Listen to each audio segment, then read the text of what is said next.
حضور علیہ السلام نے اللہ کے دین کے لیے اپنی پوری زندگی صرف کر دی، لیکن ہم نادانوں نے حضور کے مشن کو بھلا دی۔ یہ غزوہ خندق کا واقعہ ہے، جب مدینہ منورہ کے دفاع کے لیے خندق کھودی جا رہی تھی۔ صحابہ اکرام کی ایک ٹولی کے سامنے ایک سخت چٹان تھی، باوجود تمام کوششوں کے وہ ان سے نہیں ٹوٹ رہی تھی۔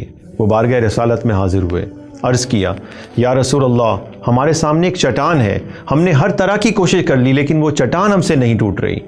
حضور علیہ السلام ان کے ساتھ اس مقام پر آئے اور آپ نے اللہ اکبر کا نعرہ لگایا اور کدال اپنے مبارک ہاتھوں سے چٹان پر ماری۔ ایک نور اور روشنی رمودار ہوئی اور چٹان کا ایک حصہ پاش پاش ہو گیا۔ حضور علیہ السلام نے فرمایا، اللہ نے مجھے ملک شام کی کنجی عطا کر دی۔ پھر آپ صلی اللہ علیہ وسلم نے اللہ اکبر کے نعرے کے ساتھ چٹان پر دوسری ضرب لگائی، پھر ایک نور نکلا، چٹان کا دوسرا حصہ بھی ٹکڑے ٹکڑے ہو گیا۔ آپ صلی اللہ تعالیٰ علیہ وسلم نے اپنے غلاموں کو خوشخبری دی کہ اللہ نے مجھے ملک فارس یعنی ایران کی کنجیاں چابیاں عطا کر دی ہیں۔ اب تیسری بار حضور نے اپنے مبارک ہاتھوں سے کدال ماری تو ایک بار پھر نور یعنی روشنی نمودار ہوئی، اب چٹان مکمل طور پر پاش پاش ہو گئی۔ حضور علیہ السلام نے فرمایا، اللہ نے مجھے ملک یمن کی کنجیاں عطا کر دی ہیں۔ اس وقت بظاہر کوئی اسباب نہیں تھے، صحابہ اکرام تین دن سے بھوکے فاقہ کش تھے۔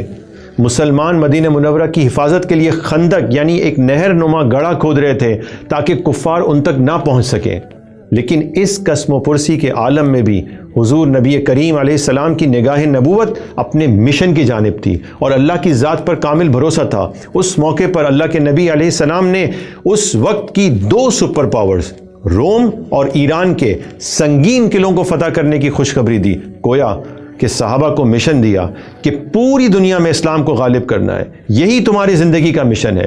اور صحابہ نے بھی اس مشن کو لیا اور بالآخر حضرت عمر کے دور میں یہ تمام علاقے فتح ہو گئے۔ جب تک مسلمان اپنے مشن کے ساتھ جڑے رہے وہ غالب رہے، اور انہوں نے اپنے مشن کو جب چھوڑ دیا وہ مغلوب ہو گئے اور کفار کے زیر دست آ گئے۔ آج عالمی قوتیں دین کو آپ کی اجتماعی زندگی سے، سیاست سے، ریاست سے، معیشت سے، نظام عدل اور نظام تعلیم سے نکال دینا چاہتی ہیں۔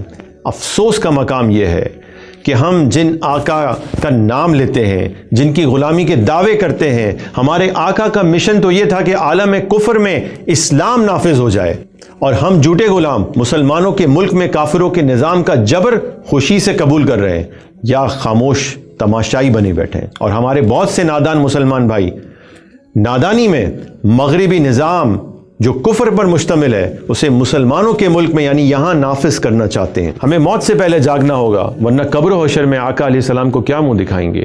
آپ حضور نبی کریم علیہ السلام کی سیرت طیبہ کو پڑھ لیں، آپ کو اسی مشن کے لیے آقا کی کوششیں اور جد و جہد نظر آئے گی۔ اور یاد رکھیں، اگر ہم چاہتے ہیں کہ ہماری آنے والی نسلوں تک دین پہنچے تو ہمیں ہر اس نظام کے خلاف آواز اٹھانی ہوگی جو اسلام کی طاقت کو ختم کرنا چاہتا ہے، جو اسلام کو سیاست اور ریاست اور معیشت اور نظام تعلیم سے باہر نکالنا چاہتا ہے۔